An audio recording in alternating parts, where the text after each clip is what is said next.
El día que mi propio hijo me miró a los ojos y, frente a todos los invitados, me gritó: «Eres la mujer más inútil del mundo», sentí como si el aire de la habitación se hubiera convertido en hielo.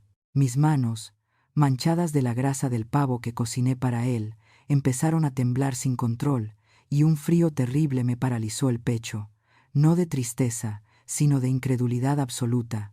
Ese fue el momento exacto en que decidí que esa sirvienta que él creía tener acababa de renunciar para siempre.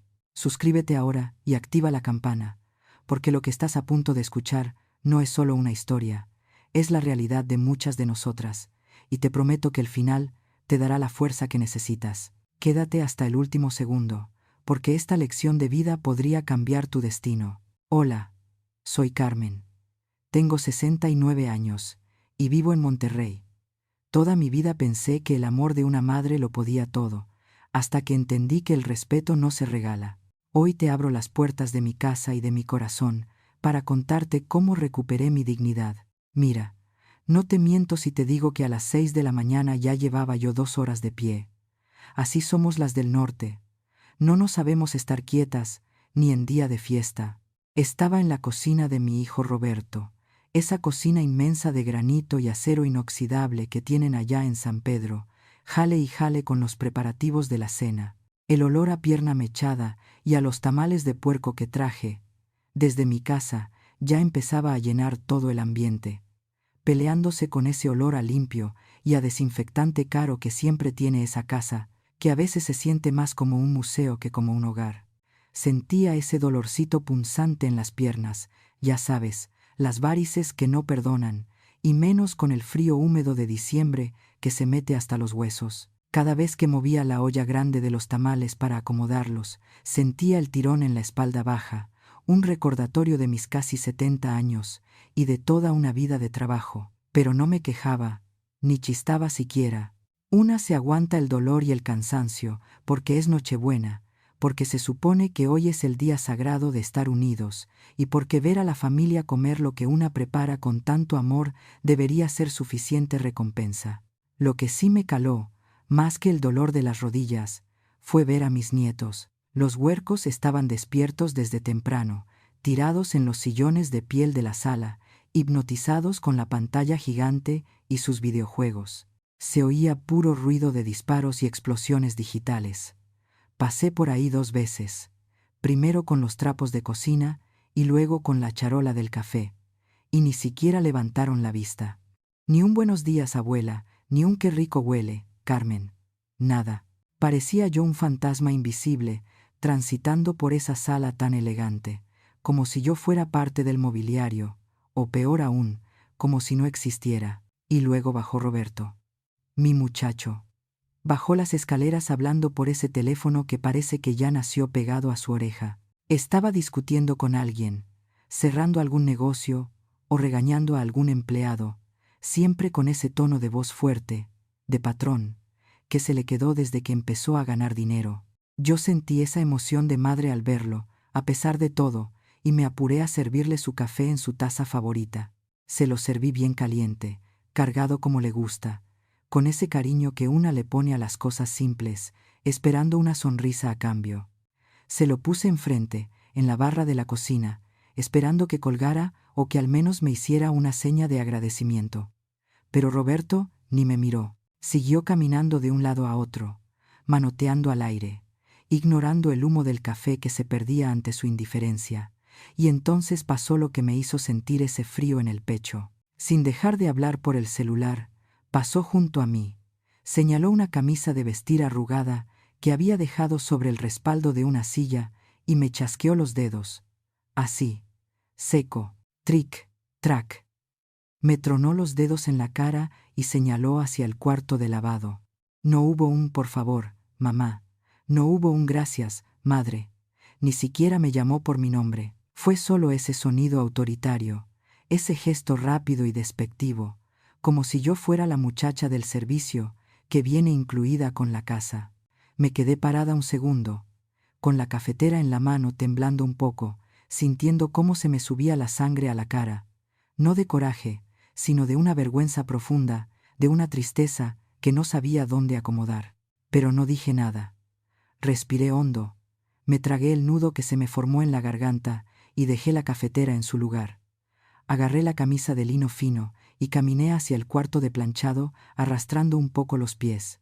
Pensé en todas las veces que planché sus uniformes de la escuela, en cómo vendí hasta lo que no tenía para que él fuera alguien importante, alguien que ahora no tiene tiempo ni de darme los buenos días. Todo sea por la familia, me repetí en silencio mientras conectaba la plancha, todo sea por llevar la fiesta en paz, aunque por dentro sintiera que algo se me estaba rompiendo poquito a poco. Mientras pasaba la plancha sobre el cuello rígido de esa camisa de marca, el vapor caliente me empañó los lentes y, por un segundo, me sentí transportada a hace 25 años. No estaba en esta mansión fría de San Pedro, sino en mi tallercito de costura, con la espalda doblada sobre la máquina Singer, que no paraba de zumbar a las 3 de la mañana. Me acordé clarito del día que firmé las escrituras para vender el único patrimonio que nos quedaba, ese terrenito en Santiago, allá por la Cola de Caballo, que mi difunto esposo había guardado con tanta ilusión para nuestra vejez. Pero Roberto quería entrar al Tecnológico de Monterrey, y una madre no le corta las alas a un hijo, ¿verdad? Así que vendí la tierra y cambié mis horas de sueño por turnos dobles, cosiendo vestidos ajenos, puntada tras puntada, hasta que los dedos se me hincharon y la vista se me nubló para siempre. A veces pienso que cada título universitario que tiene colgado en su despacho me costó una dioptría y 2 hernias. Un precio que pagué con gusto porque creía que estaba construyendo su futuro y, de paso, asegurando el mío. Y es que no siempre fue así. Eso es lo que más me confunde y me duele. Mientras alisaba las mangas de su camisa, me vino a la mente la imagen de su graduación, cuando corrió hacia mí con la toga puesta, ignorando a sus amigos ricos, y me abrazó tan fuerte que casi me tumba. Me dijo al oído que yo era la mejor mamá del mundo, que todo ese esfuerzo era nuestro, que nunca me iba a faltar nada. Ese muchacho de ojos brillantes, que me miraba con adoración, se ha ido borrando, reemplazado por este señor ocupado, que camina fuerte y que parece que le estorba mi presencia. Es como si la educación que yo le pagué con mi salud sirviera ahora para que él se sienta demasiado arriba, tan arriba que ya no alcanza a ver a la mujer que le puso los escalones para subir. Terminé de planchar y bajé con la camisa impecable, colgada en un gancho para que no se arrugara, igualito que como le gustaba cuando iba a la preparatoria. Él se la puso sin decir nada, y se fue a la sala a servirse un whisky. Yo me dirigí al comedor. La mesa es larguísima, de una madera oscura y pesada, y había que poner la vajilla fina, esa de bordes dorados que pesa una barbaridad. Sentí que las fuerzas no me daban para cargar los platos soperos y las copas de cristal yo sola, así que me asomé a la sala donde estaban mi hijo y mi nuera, Brenda. Ella estaba recostada en el sofá, revisando algo en su tableta, muy arreglada ya, con las uñas recién pintadas, con toda la humildad del mundo, y quizás con la ingenua esperanza de sentirme parte de la familia y no del servicio. Le pedí a Brenda si me podía echar una mano con las copas, nada más para no dar tantas vueltas, porque las rodillas ya me estaban reclamando. Ella ni siquiera se acomodó en el asiento, me miró por encima de su dispositivo, con esa sonrisita que no llega a los ojos, y me soltó con una tranquilidad helada que para eso estaba yo ahí, que no me hiciera la mártir, porque ellos estaban platicando cosas importantes, y yo tenía todo el día libre. Me dijo suegra, pero sonó más a un insulto que a un parentesco. Yo volteé a ver a Roberto, buscando al hijo que me abrazó en su graduación, esperando que le dijera a su mujer que tuviera un poco de consideración, que hoy era Nochebuena y que su madre tenía casi 70 años. Pero Roberto solo le dio un trago a su vaso, miró el reloj impaciente y murmuró algo que se me clavó más hondo que cualquier grosería. Me dijo que no estorbara, que si ya me había ofrecido a ayudar, que lo hiciera rápido y sin quejarme, porque los invitados no tardaban en llegar y no quería dramas. Ahí entendí que para ellos, mi sacrificio de años no compró amor ni respeto, solo compró mi derecho a ser la sirvienta más barata que han tenido. Llegó el momento de la cena, y la mesa lucía impecable, llena de esa gente importante que mi hijo quiere impresionar, todos comiendo la pierna y los tamales que yo había preparado desde la madrugada con mis propias manos. Yo apenas me podía tener en pie, sirviendo vino y recogiendo platos como si fuera invisible, hasta que uno de los invitados, muy propio él, pidió una servilleta de tela. Me paralicé. Con tanto correr, con tanto planchar camisas y aguantar desplantes, se me había olvidado traer las servilletas finas de la cocina. Se quedaron allá, planchadas y dobladas sobre la barra. Fue un error tonto, un descuido de vieja cansada, pero para Roberto fue el fin del mundo. Ahí, delante de sus socios y de sus suegros, mi hijo golpeó la mesa con el puño cerrado, haciendo tintinear las copas de cristal. No me pidió que las trajera, no. Me gritó con una rabia que me heló la sangre. Soltó un carajo que retumbó en el comedor y me miró con unos ojos inyectados de furia, diciéndome que no podía hacer nada bien. Y luego soltó la frase que terminó de matar a la madre abnegada que vivía en mí. Me dijo, con todas sus letras y escupiendo las palabras, que yo era la mujer más inútil del mundo. Así me dijo, la mujer que le dio la vida, la que vendió su tierra en Santiago, la que se dejó los ojos cosiendo para que él estuviera sentado en esa cabecera, inútil. Esperé que alguien dijera algo, que alguien me defendiera, pero lo único que se escuchó fue una risita burlona, aguda y cruel. Era Brenda. Se tapó la boca con la mano, pero sus ojos se burlaban, disfrutando mi humillación como si fuera el mejor regalo de Navidad. Se hizo un silencio sepulcral en la mesa. Los invitados bajaron la mirada a sus platos, avergonzados, pero nadie se atrevió a decir nada. En ese momento, sentí clarito cómo algo se rompía dentro de mi pecho. Pero fíjate bien lo que te digo, no fue el corazón. El corazón ya me lo habían roto en la mañana. Lo que se rompió fue la paciencia. Se rompió esa cuerda vieja y gastada de aguantar todo por amor a la familia. No grité, no lloré, no le di el gusto de verme quebrada ni de armar el escándalo que él tanto temía. Con una calma que no sabía que tenía, me desaté el nudo del delantal manchado de grasa y salsa. Me lo quité despacito, lo doblé con cuidado, como si fuera una bandera que se retira después de una guerra perdida, y lo dejé caer suavemente encima del pavo que él estaba a punto de cortar. Fue mi manera de decirle que ahí se acababa mi servicio, que se atragantara con su cena y con su soberbia. Me di la media vuelta y caminé hacia la puerta principal, esa puerta grande de madera tallada que siempre me había hecho sentir pequeña, sin volver la vista atrás. Salí a la calle sin abrigo, recibiendo de golpe el aire helado de San Pedro, pero te juro que ni sentí frío. Mientras caminaba por la banqueta, alejándome de esa casa rica que olía a dinero pero apestaba a miseria humana, me acordé de algo que escuché una vez. Hablaban del derecho de alimentos, de que la ley en este país dice que los hijos tienen la obligación de cuidar a los padres ancianos, de darles sustento y dignidad por todo lo que nosotros hicimos por ellos. En ninguna parte del Código Civil dice que para tener derecho a un plato de comida, una tiene que ser la sirvienta de nadie, ni aguantar que la traten como basura en su propia cara. Yo no soy una inútil, soy una ciudadana con derechos. Y esa noche, caminando sola bajo las luces de Navidad de los vecinos, decidí que nunca más iba a permitir que nadie, ni siquiera mi propio hijo, me hiciera sentir lo contrario.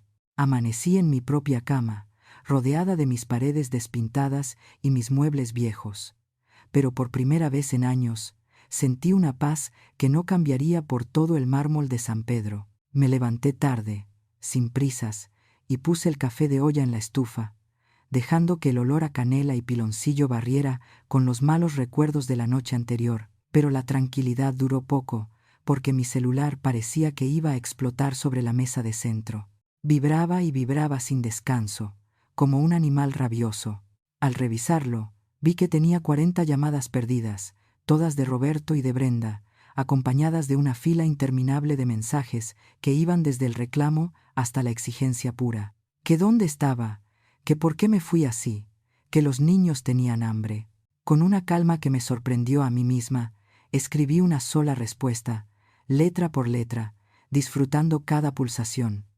La inútil está ocupada. Le di enviar, y le di un sorbo largo a mi café.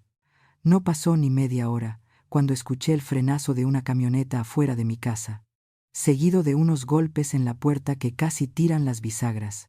Ahí estaba Roberto, parado en mi banqueta rota, con la misma ropa de ayer, despeinado y con una cara de urgencia que no era preocupación por su madre, sino desesperación por su comodidad perdida. Ni siquiera me saludó. Entró atropellando las palabras, gritándome que si me había vuelto loca, que su casa era un campo de batalla, que la cocina estaba hecha un asco con la grasa de la cena pegada en todas partes, y que sus hijos, mis nietos, no paraban de llorar, porque no encontraban ni cereal limpio para desayunar. Me exigió, con esa arrogancia de patrón que le sale natural, que agarrara mis cosas y me subiera a la camioneta ahorita mismo, porque alguien tenía que ir a limpiar el desastre de ayer. El escándalo fue tal que mi vecina, doña Licha, esa comadre leal que ha estado conmigo en las duras y en las maduras, salió de su casa barriendo la banqueta con más fuerza de la necesaria. Se plantó ahí, recargada en su escoba como si fuera un fusil, mirándonos con ojos de águila, lista para saltar al primer movimiento en falso. Su presencia me dio el último empujón de valentía que necesitaba. Verla ahí, dispuesta a defenderme con una escoba vieja, me hizo ver lo sola que había estado en esa mansión llena de gente. Me paré firme en el umbral de mi puerta, sin dejarlo pasar, y lo miré a los ojos, no hacia arriba como quien suplica, sino de frente, de igual a igual. Le dije con la voz más serena que he tenido en mi vida, que me escuchara bien, porque no lo iba a repetir. Le recordé que anoche, frente a todos sus amigos importantes, él me había bautizado como la mujer más inútil del mundo. Así que ahora le tocaba a él arreglárselas con toda su gran utilidad. Le dejé claro que no iba a volver a pisar esa casa para levantar ni un solo plato sucio. Le dije que si lo que quería era una madre, las puertas de mi casa siempre estarían abiertas para recibirlo, pero solo si venía con el respeto que se le debe a quien le dio la vida. Pero si lo que estaba buscando era una sirvienta para que le resolviera la vida y le limpiara sus cochinadas, entonces que buscara la cartera, porque esas se pagan, y se pagan caro.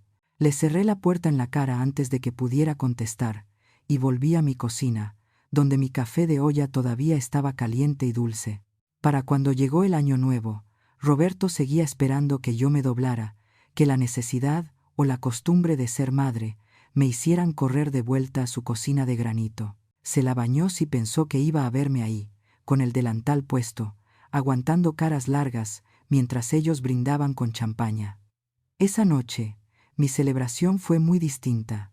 No hubo vajilla de bordes dorados, ni pierna mechada que nadie se come.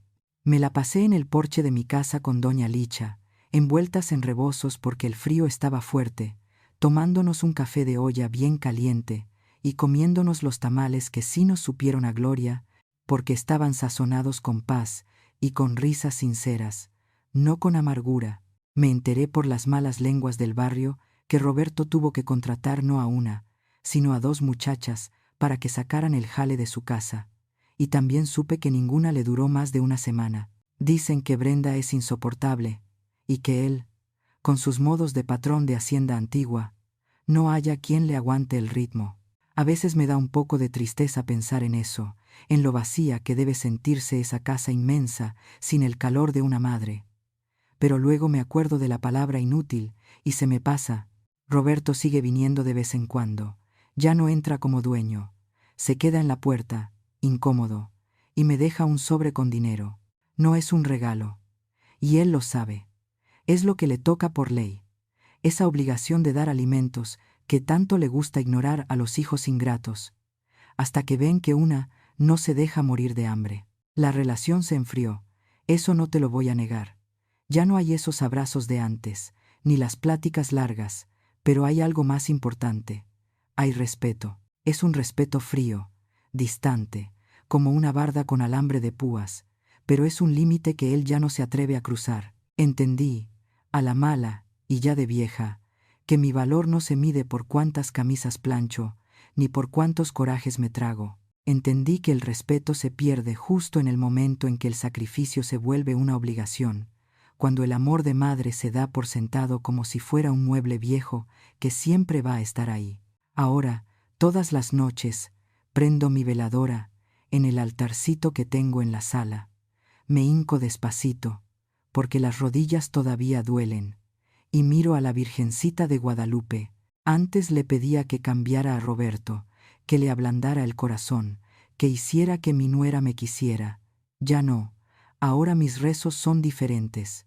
Le doy las gracias, le agradezco que me haya dado la fuerza para quitarme ese delantal, para salir por esa puerta y para recuperar el nombre de Carmen. Porque madre sigo siendo, y lo seré hasta que me muera, pero sirvienta de mi propio hijo, eso jamás. Y así, con la dignidad intacta y el corazón remendado, me voy a dormir tranquila, sabiendo que la inútil, al final de cuentas, fue la única que supo salvarse. Han pasado ya varios meses desde aquella Navidad. Roberto sigue viniendo puntualmente a dejar el sobre con dinero en la puerta, cumpliendo con su obligación, pero la frialdad entre nosotros persiste. Ya no soy la sirvienta gratuita de su mansión en San Pedro. Ahora soy la dueña absoluta de mi tiempo y de mi pequeña casa. Aunque a veces extraño sus abrazos de antes, prefiero 1000 veces esta soledad tranquila y digna a los desprecios de mi nuera y la ingratitud de mi propio hijo.